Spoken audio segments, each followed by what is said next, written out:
아버지와 주 예수 그리스도로부터 오는 은혜와 평강이 우리 모두에게 있기를 바랍니다.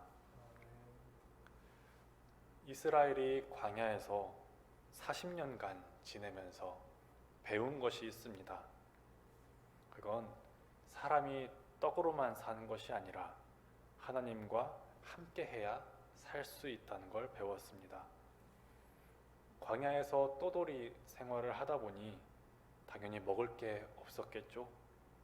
그래서 하나님은 만나와 메추라기가 하늘에서 내려오는 방식으로 이들을 먹여주셨습니다. 이스라엘 백성은 이 훈련을 40년이나 받았습니다. 그 결과로 이 백성들은 변했습니다. 이전 세대는 하나님께서 전쟁하러 올라가라 하셨을 때 안 올라갔습니다. 하지만 이 세대는 주저하지 않고 올라갔습니다. 이전에도 봤지만 바산왕 옥을 칠 때에도 그대로 전진했었죠. 이들은 하나님의 자녀로 성장했습니다. 이 사람들은 이제 곧 가나안 땅에 들어갈 예정인데요.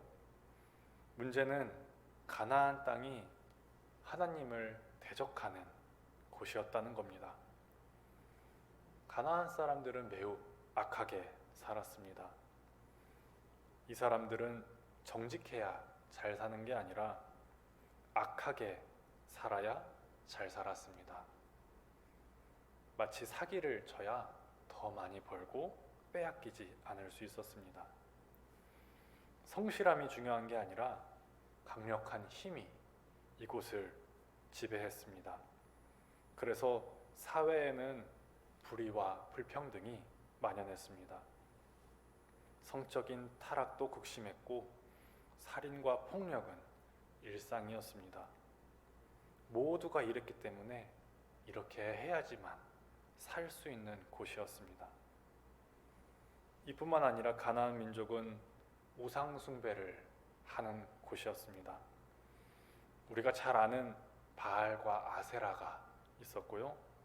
여신으로서 아낫과 아스다롯도 있었습니다.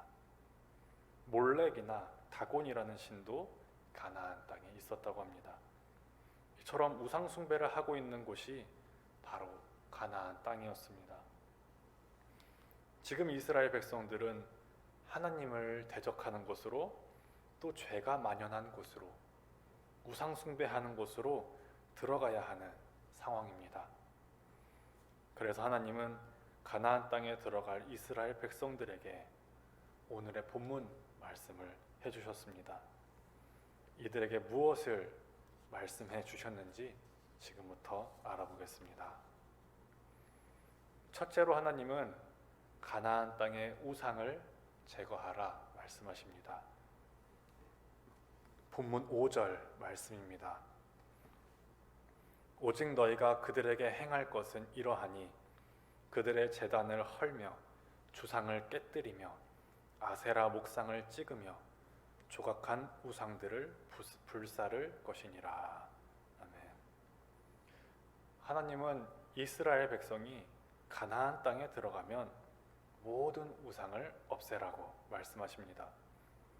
이건 이스라엘 백성들이 가나안 땅에 있던 우상을 섬기지 않게 하시려고 이렇게 말씀하신 겁니다. 이 말씀의 의미와 의도는 아주 명료합니다. 무엇을 없애라 하셨는지, 왜 없애라 하셨는지 이건 아주 명확합니다. 그래서 가나안 땅에 들어가서 가나안 땅에 있는 우상들을 부수고 태우면 됐습니다. 간단하게 적용이 되죠. 하지만 현재를 살고 있는 우리들에게는 이처럼 문자적으로 적용하면 안 되겠습니다. 간혹 몇몇 사람들은 이 말씀을 문자적으로 이해해서 다른 종교를 향해 폭력적인 행동을 하기도 합니다. 예전에 제가 기사로 봤던 것이 있는데요. 부처님 오신 날에 조계사 앞에서 찬송가를 부르고 확성기로 구호를 외쳐서 절에서 하는 예불을 방해했다고 합니다. 누군가는 정말 오늘의 말씀대로 행동해서 절에 불을 지르고 온 사람도 있었습니다. 신은 하나님 한 분밖에 없기 때문에 절이든 다른 종교든 신이 있는 건 아닙니다. 하지만 그렇다고 해서 이 시대에 이렇게 행동하는 건 말씀을 잘못 적용한 겁니다. 하나님께서 우상을 없애라 하신 말씀을 이 시대에는 어떻게 적용해야 할까요? 이 적용이 참 중요한데요. 이 시대에 우상을 제거해야 할 곳은 다른 곳이 아니라 바로 우리의 마음입니다. 내 마음에 있는 그 우상을 제거해야 합니다. 이 시대의 그리스도인에게 있어서 우상은 마호메트나 부처가 아니죠. 이 시대의 우상은 하나님보다 더 사랑하는 그 무엇을 의미합니다. 물론 구약 시대에도 우상을 숭배한다는 그것에는 이것과 동일한 의미가 있었는데요. 자기가 섬기는 그 신을 하나님보다 더 사랑했다는 것을 의미합니다. 그렇기 때문에 그때나 지금이나 하나님보다 더 사랑하는 그것은 우상입니다. 그렇다면 우리 안에는 어떠한 우상들이 있을 수 있을까요? 자주 언급되는 것이지만 돈이 우상이 될 수 있습니다. 제 생각에 근래에 우리나라에서는 이 돈이 제일 센 우상 같습니다. 돈이 있으면 대접받죠? 최소한 돈 없는 사람보다는 대접받습니다. 돈과 관련된 가장 큰 이슈는 최근 들어 부동산입니다. 돈이 있었던 사람을 집을 가지고 있어서 별 문제가 없습니다. 하지만 돈이 없었던 사람은 앞으로 집을 사려면 하늘 높이 오른 그만큼을 지불해야 살 수 있게 됐습니다.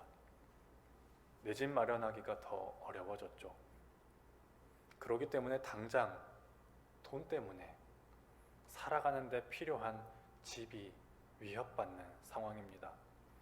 살아갈 집이 위협받는다는 것은 가족에게 있어서는 정말 큰 문제라는 거 아실 겁니다. 이처럼 돈이 사람에게 큰 영향을 끼칩니다. 그래서 사람들은 돈을 더 원하고 더 갈망합니다.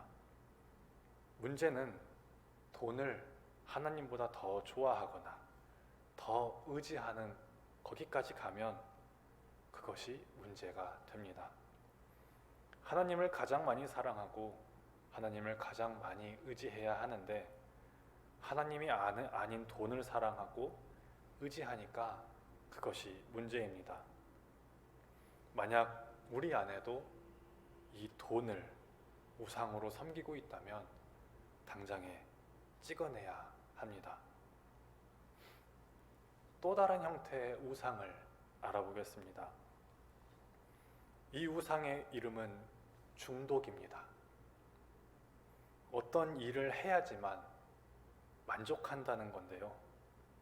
이 일을 안 하고서는 단 이틀도 지낼 수 없는데 하나님 없이는 아무 문제 없이 살아간다면 이것도 우상입니다. 예전에 저는 게임 중독이었습니다. 게임을 단 하루를 안 하고는 하루를 못 보냈습니다. 매일 7에서 8시간 게임을 해야 만족감이 들었고 그제서야 다른 일을 할 수 있었습니다. 이 당시 저에게 하나님이 대수였겠습니까? 하나님은 한 주에 한 번, 주일에만 잠깐 보면 그만인 분이었습니다. 하나님이 없어도 잘 살았습니다. 게임만 할 수 있다면 말이죠. 바로 이것이 중독이고 우상입니다. 하나님 없이는 잘 사는데 무언가가 없이는 하루도 살 수 없다면 이것도 우상입니다. 많은 사람들이 중독되어 있는 것이 술과 담배일 텐데요. 이 사람들도 술이나 담배 없이는 못 살지만 하나님 없이는 잘 삽니다. 그렇다면 하나님보다 이걸 더 사랑한다는 의미이고, 그렇다면 우상이 됩니다. 우리 안에 이 중독이라는 우상이 있다면 이것도 없애야 합니다. 하나님은 하나님만으로 만족하고 하나님을 의지하며 살라 말씀하셨습니다. 게임이나 술이나 담배 말고 하나님으로 말입니다. 성도님들의 마음에도 우상이 있지는 않는지 살펴보시기 바랍니다. 하나님보다 더 사랑하는 것이 있지는 않습니까? 돈이든 부동산이든 가족이든 자존심이든 명예이든 그 무엇이든 간에 하나님보다 더 사랑하고 원한다면 그것이 우상입니다. 혹여 또 중독되어 있는 건 없으십니까? 하나님 없이는 몇 날 며칠을 잘 지내면서도 그 하나가 없이는 하루도 못 사는 그런 게 있으십니까? 그렇다면 그곳의 위치를 하나님 아래로 끌어내리십시오. 하나님을 더욱 위로 높여드리면서 그 중독된 것은 아래로 내리려는 그런 노력을 하시기 바랍니다. 하나님은 하나님보다 더 사랑하는 우상이 있다면 부수고 태워서 없애라고 말씀하십니다. 하나님은 가나안 땅에 들어갈 백성에게 두 번째로 들어가면 죄를 짓게 만드는 그것들을 없애라 말씀하십니다. 본문의 16절 말씀입니다. 내 하나님 여호와께서 내게 넘겨주신 모든 민족을 내 눈이 긍휼히 여기지 말고 진멸하며 그들의 신을 섬기지 말라. 그것이 내게 올무가 되리라. 아멘. 가나안 땅에 들어가면 거기 살고 있던 가나안 민족이 있을 텐데요. 그들을 긍휼히 여기지 말고 진멸하라 말씀하십니다. 여기서도 이 말씀을 곧이곧대로 받아들여서 다른 신 섬기는 사람들을 다 죽여야 한다고 생각하면 큰일 나겠죠. 하나님이 왜 이렇게 말씀하셨는지 그 의미와 의도를 알고 지금 이 시대에 맞게 적용해야 합니다. 하나님께서 가나안 민족을 진멸하라 하신 그 이유를 한번 알아보겠습니다. 그 이유야 여러 가지가 있을 텐데요. 가장 먼저 알 수 있는 건 방금도 봤듯이 우상 숭배를 막기 위함이었습니다. 본문 3절과 4절에 이렇게 나옵니다. 또 그들과 혼인하지도 말지니 내 딸을 그들의 아들에게 주지 말 것이요 그들의 딸도 내 며느리로 삼지 말 것은 그가 내 아들을 유혹하여 그가 여호와를 떠나고 다른 신들을 섬기게 함으로 여호와께서 너희에게 진노하사 갑자기 너희를 멸하실 것임이니라. 아멘. 가나안 사람들이 다른 신을 섬기도록 이스라엘 백성에게 영향을 끼칠 것이기 때문에 그들을 진멸하라 하셨습니다. 문제가 될 수 있는 건 싹을 자르라는 겁니다. 앞에서 우상 숭배에 대한 내용은 다뤘기 때문에 이것은 넘어가겠습니다. 다음으로 가나안 사람들을 진멸하라고 하신 두 번째 이유를 알아보겠는데요. 두 번째 이유는 이스라엘 백성들이 가나안 민족의 그 죄된 모습을 보고 본받지 않게 하시려고 진멸하라 하셨습니다. 앞에서도 들었지만 가나안 사람들은 죄를 상당히 많이 범하고 있었습니다. 성적으로 문란했죠. 거짓말과 사기가 늘 있었고요. 사회적으로는 불의한 일들이 많았고 억울함을 당하는 약자들이 많았습니다.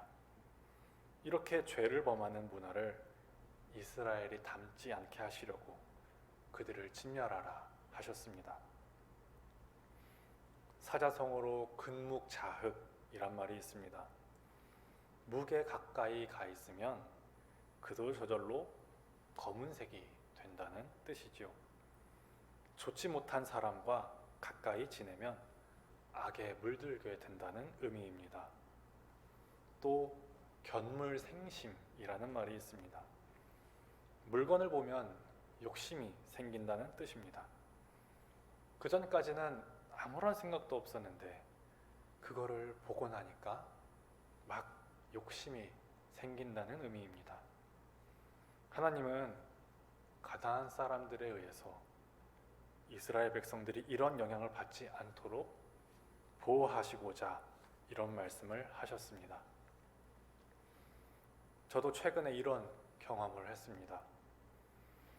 유튜브로 한국의 문화를 영국 사람들에게 소개하면서 그 반응을 찍어서 올리는 그런 유튜브 채널이 있었는데요.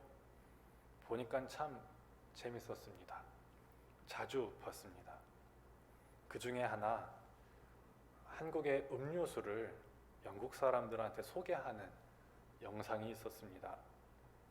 영국 사람들이 한국의 음료를 딱 마시고는 이 음료는 좋네요, 이 음료는 안 좋네요 하면서 평가를 했습니다. 그 중에 이 사람들이 가장 좋아했던 것, 그것이 밀키스였습니다.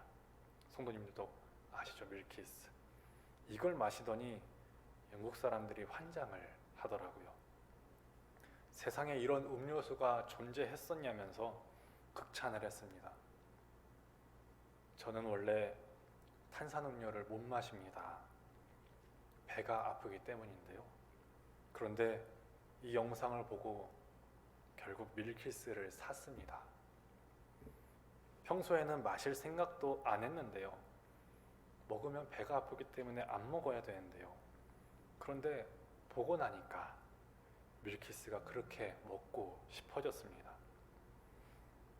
이런 의미에서 가나안 땅에 들어가면 죄된 습성을 가진 그들을 진멸하라 하셨습니다. 이스라엘 백성 주변에 그들이 남아있으면 죄의 습성을 배울 것이기 때문입니다. 성도님들, 이 시대의 가나안 땅은 다른 곳이 아니라 우리의 마음이죠.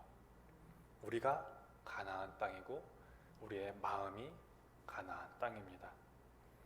그렇기 때문에 우리의 삶의 주변이나 우리의 마음 안에서 죄를 짓도록 만드는 무엇인가가 있다면 그것을 없애야 합니다.